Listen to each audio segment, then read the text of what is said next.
Sir, police और बदमाशों के बीच मुठभेड़ हुई है, क्या मामला है पूरा और किस तरह का इसका अपराध है?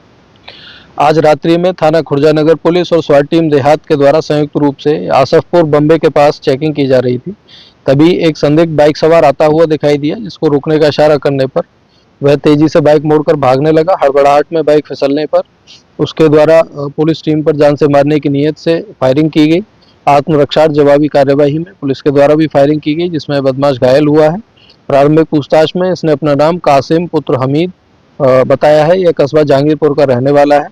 यह थाना खुर्जानगर से रंगदारी के एक मुकदमे में वांछित चल रहा था तथा इसके ऊपर एसएसपी महोदय के द्वारा 10,000 का इनाम भी घोषित था।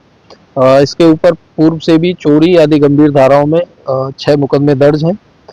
इस घायल अपराधी को उपचार के लिए अस्पताल भिजवा दिया गया है तथा अग्रिम विधिक कार्रवाई की जा रही है।